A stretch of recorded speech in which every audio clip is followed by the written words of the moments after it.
محمد وآل محمد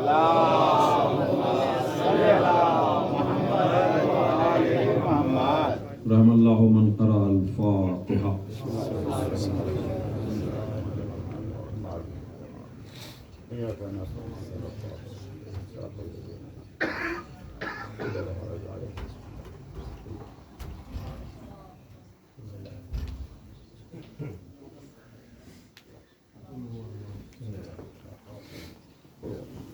اعوذ باللہ من الشیطان اللعین الرجیم. بسم اللہ الرحمن الرحیم. الحمد للہ الذی ہدانا لہذا وما كنا لنہتدی لولا ان ہدانا اللہ. لقد جاءت رسل ربنا بالحق. الصلاة والسلام علی النبی الامی العربی القرشی المکی المدنی البطحی الابتہی التہامی الدافع جیشات الاباطیل والدامغ صولات الازالیل مولن الحق بالحق ابی القاسم محمد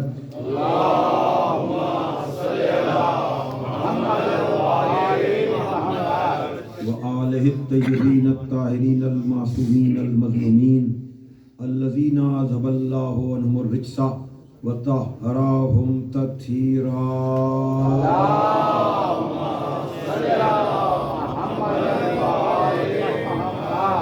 ولعنۃ اللہ علی اعدائہم اجمعین من الآن الی یوم الدین. اما بعد فقد قال علی علیہ السلام ان اللہ بعث رسولا ہادیا بکتاب ناطق وامر قائم لا یعلق عنہ الا حالق. صلوات بھیجو محمد.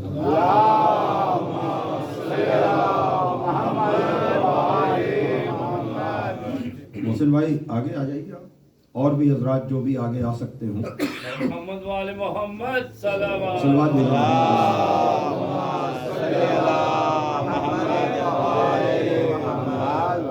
بزرگان محترم و دوستان عزیز، آپ حضرات کی خدمت میں دعوت ذوالعشیرہ، غدیر، ثقیفہ، فدق اور کربلا کے حوالے سے ایک سلسلہ گفتگو مسلسل جاری ہے. موضوع اتنا وسیع، اتنا جہتوں اور رخوں والا ہے کہ روزانہ وقت کی کمی کا باقاعدہ احساس ہوتا ہے. لیکن اگر کچھ وقت بڑھا بھی دیا جائے تب بھی پر ان اہم ترین موضوعات کا حق ایک اشرے میں ادا نہیں کیا جا سکتا. اس لیے کہ یہ 5 تاریخ اسلام کے مقامات نہیں ہیں، بلکہ یہ وہ اہم ترین واقعات ہیں کہ ان کو سمجھے بغیر اسلام کی حقیقت کو سمجھا نہیں جا سکتا. بہت سی چیزیں میں نے اشاروں میں بیان کی ہیں. اگر یہ اہم ترین موضوعات خود آپ کتابوں میں دیکھنے کی صحیح اور کوشش کریں گے تو میرے اشارے یقیناً آپ کو اہم ترین نتائج دیں گے. اس لیے کہ چاہے دعوت ذوالعشیرہ ہو، چاہے غدیر ہو، یہ دونوں ایک دوسرے سے اس میں مربوط ہیں اور یہ دونوں وقفے کے اعتبار سے تقریباً 20 سال کا پیریڈ بنتا ہے. لیکن یہ 20 ایئرز جو ہیں اسلام کے، اس میں واقعاً وعدے کی وفا کے اعتبار سے اگر دنیا صرف اقبال کے اس شعر کو سمجھ لیتی، میں نے اس پر کاونٹری میں بہت تفصیل سے گفتگو کی ہے لیکن یہاں میں اس کا ذکر نہیں کر پایا کہ کی محمد سے وفا تو نے، ہم تیرے، سب کو یاد ہے کہ محمد سے وفا تو نے تو ہم تیرے ہیں. یہ جہاں چیز ہے کیا، لوح و قلم تیرے ہیں. سبحان اللہ. اس شعر کو میں نے کبھی 20 برس ہو رہے ہیں مرحوم عاشور کاظمی صاحب کے گھر پہ مجلس کو خطاب کرتے ہوئے، اور مختلف مکاتب کے لوگ وہاں موجود تھے. یہ شعر اقبال کا بڑا آفاقی ہے، بہت سے لوگوں کو یاد ہے، لیکن سرسری طور پر اس شعر کو سن کر لوگ گزر تو جاتے ہیں کہ کی محمد سے وفا تو نے تو ہم تیرے ہیں. یعنی اللہ کہہ رہا ہے کہ تم اپنے زوال کا شکوہ نہ کرو، ورنہ ہم نے تو تمہاری ہر جگہ مدد کی ہے، لیکن تم وفادار محمد تو بن کے دکھاؤ. سبحان اللہ. کہ محمد سے وفا تو نے تو ہم تیرے ہیں. سبحان اللہ. یہ جہاں چیز ہے کیا، دنیا میں مر رہے ہو نا، وفادار محمد بنو تو لو بھی تمہاری ہے، سبحان اللہ. قلم بھی تمہارا ہے. سبحان اللہ. یعنی پھر اپنی تقدیر تم خود لکھو گے، سبحان اللہ. سبحان اپنے اللہ. زوال کا نوحہ اور مرثیہ نہیں پڑھو گے، سبحان اللہ. اپنے کمال کا قصیدہ پڑھو گے. توجہ فرمائیے گا. لیکن تم وفادار محمد بنو تو اقبال نے یہ شعر کہہ کر کے یہ بتایا کہ محمد کی وفاداری میں اللہ تمہارا ساتھ دے گا. سبحان اللہ. یہی ہے نا اس کا مفہوم، بالکل واضح کا بہت گہرا شعر تو نہیں ہے کہ محمد سے وفا تو نے تو ہم تیرے ہیں. اگر تم محمد کے وفادار بن جاؤ تو پھر اللہ تمہارا ہوگا. سبحان اللہ. تو جس کا اللہ ہو جائے جی. پھر وہ اپنی تقدیر خود لکھتا ہے، سبحان اللہ. پھر وہ اپنی قسمت خود لکھتا ہے، سبحان اللہ. پھر وہ کسی کا محتاج نہیں رہتا. سبحان اللہ. سبحان اللہ. تو اقبال کا یہ شعر اگر مسلمانوں کے لیے ہو تب تو سمجھ میں آ جائے، لیکن بات وفاداری کی ہے نا. جی. مسلمان تو محمد کا وفادار بنا نہیں، اس لیے خدا اس کا ہوا نہیں، اس لیے وہ اپنے زوال کا ماتم کیا کرتا ہے.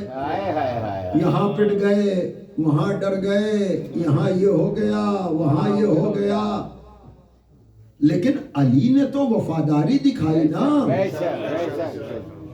میں کیا کہہ رہا ہوں، توجہ فرمائیے گا بھائی. آپ آیتوں سے نہیں، حدیثوں سے نہیں، اقبال کے اس شعر ہی سے مولا علی کو سمجھ لیجئے. سبحان اللہ. سبحان. بھائی کوئی وفا کرے نہ کرے، لیکن مولا علی نے تو وفاداری دکھائی. تو اب اگر وفاداری کی بنیاد پر خالی اللہ علی کا ہو جائے اب آپ کو دقت کیا ہے؟ اب اگر علی نوشتہ تقدیر لوگوں کی تقدیریں بنائیں، صلوات ہے محمد والے محمد پر.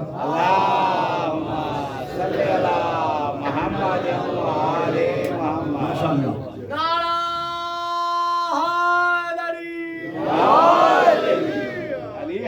خداوند عالم شاکر بھائی کی توفیقات میں اور اضافہ کرے، نور میں اضافے کا سبب یہ بنے ہیں، روشنی میں اضافے کا سبب بنے ہیں. یقیناً انہوں نے جس فراغ دلی کے ساتھ عزاداروں کا استقبال کیا ہے، عزاداروں کی پذیرائی کی ہے. آج کی رات باب الحوائج علیہ السلام کی رات ہے. خداوند عالم ان کی ساری دلی مرادوں کو پورا کرے، ان کے مرحومین کی مغفرت کرے.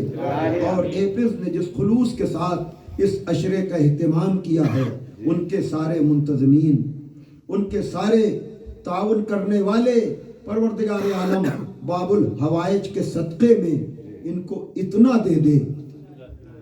سبحان اللہ. اس لیے کہ یہ نام بہت بڑا ہے. یا کاشف الکرب عن وجہ الحسین اکشف کربی بحق حقیق الحسین. اے حسین سے کرب کو دور کرنے والے، تجھ کو تیرے آقا حسین کا واسطہ اس مجمع کے کرب کو دور کر دے. ان کے دامن کو خوشیوں سے بھر دے. انہیں کوئی غم نہ دے سوائے غم حسین کے. جو بھی لوگ دعا کے لیے جن کے لیے کہا گیا ہے، پروردگار عالم اس ذکر کے طفیل میں ان سب کو صحت و سلامتی کے ساتھ طول عمر عطا فرما. بالخصوص ایک مومنہ کے لیے دعا کے لیے کہا گیا ہے کہ عمر کا مرض ہے. پروردگار عالم باب الحوائج کے صدقے میں اس کو جلد سے جلد صحت کاملہ اور عاجلہ نصیب فرما. بآواز بلند نعرہ صلوات دیں.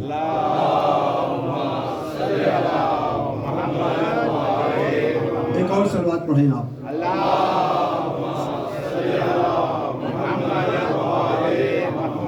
تو وفادار اگر ڈھونڈنا ہے تو اس گھرانے میں آپ کو وفادار ملیں گے.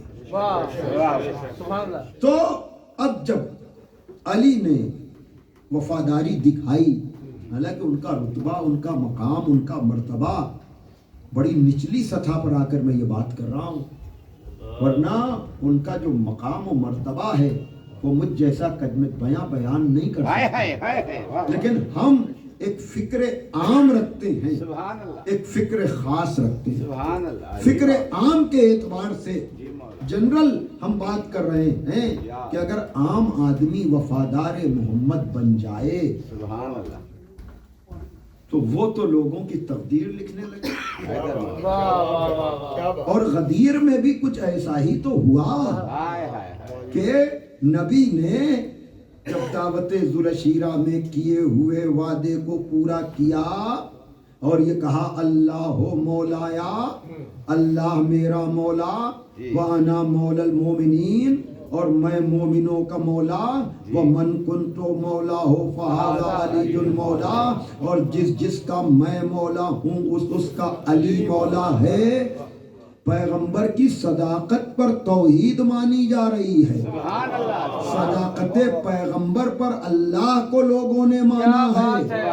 تو اب پیغمبر کا خطبہ سچا نہ ہوگا تو پھر کون سچی بات کرے گا؟ لیکن علامہ طالب جوہری مرحوم کہتے ہیں کہ دو جز ہوتے ہیں بیان کے، ایک ہوتا ہے بیان، دوسرے ہوتی ہے دعا.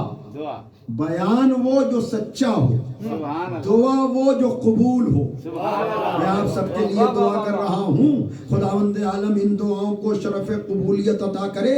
حاضرین مجلس اور بانیان مجلس کی دلی مرادیں باب الحوائج کے صدقے میں پوری ہوں.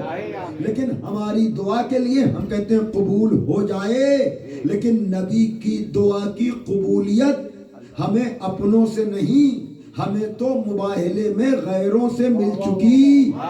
اس لیے کہ کل میں عرض کر رہا تھا نا کہ جب نظریہ توحید کے لیے پیغمبر اپنے ساتھ حسنین کو، زہرا کو، علی کو لے کر آئے تو نصارائے نجران نے کہا کہ ہم ایسی صورتیں دیکھ رہے ہیں کہ اگر یہ اشارہ کریں تو پہاڑ اپنی جگہ سے ہٹتا ہوا نظر آئے. تو بھیا نبی کے اسٹیٹس اور رتبے کو تو سمجھو کہ صادق اتنا بڑا کہ کافر کہے کہ سچا ہے، مستجاب الدعوات اتنا بڑا کہ نصارہ کہیں کہ اس کی دعا مستجاب ہے، اس سے مقابلہ نہ کرنا. اور غدیر کے دو جز ہیں، ایک ہے بیان، تو اس سے زیادہ سچا بیان نہیں ہو سکتا. دوسرے ہے دعا، اور دعا بھی پنجتنی. بڑی توجہ، دعا بھی پنجتنی. یعنی یہ کہنے کے بعد نبی نے کہا اللہم وال من والا، واد من آدا، وانصر من نصرا، واخذل من خذلا، ادرا اللہم ادر الحق حیث ما دار. تو 5 دعائیں نبی نے کی. پروردگار تو اسے دوست رکھ جو علی کو دوست رکھے، تو اس کا دشمن بن جا جو علی کا برا چاہے. یہی تو میں اقبال کی بات کہہ کے آ رہا ہوں کہ کی محمد سے وفا تو نے تو ہم تیرے ہیں. تو وفادار محمد بنو گے تو خدا تمہارا ہو جائے گا. بڑی توجہ. اور نبی یہی کہہ رہے ہیں کہ جس نے علی سے محبت کی پروردگار تو اس کا ہو جائے. تو بھیا علی علی کرتے رہو تاکہ خدا کا ساتھ مل جائے.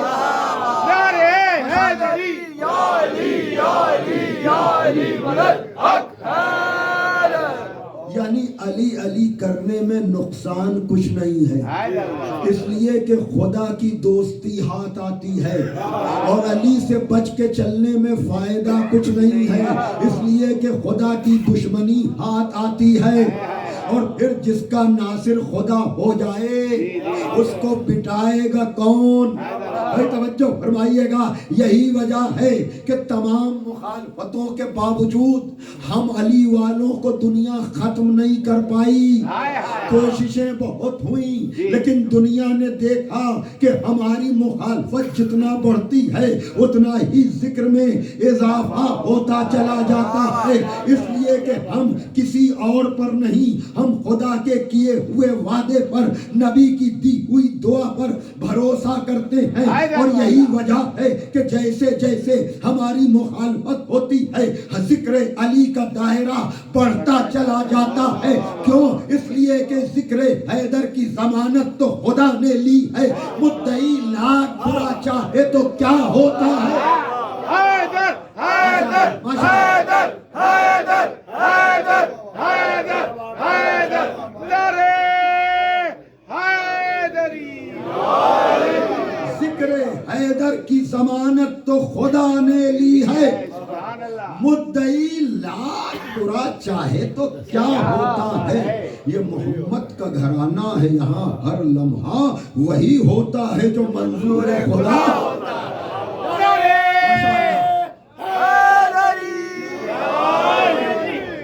ایک اور صلوات پڑھ دے محمد والے محمد۔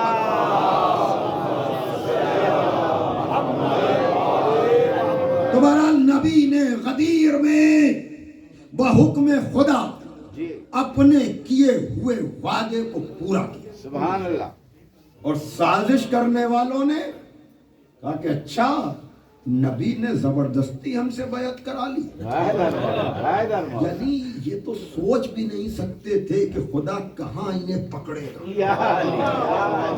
میں صحیح کہہ رہا ہوں کہ انہوں نے ساری پلاننگ یہ کی تھی کہ یہ کام نہ ہونے پائے، ورنہ میدان عرفات کے خطبے میں یہ کام اگر ہوتا نا تو یہ راہ فرار اختیار کر لیتے۔ مکر مکر اللہ واللہ خیر الماکرین، سازش کرنے والے سازش کرتے ہیں لیکن خدا سازشوں کا بہترین جواب دینے والا ہے۔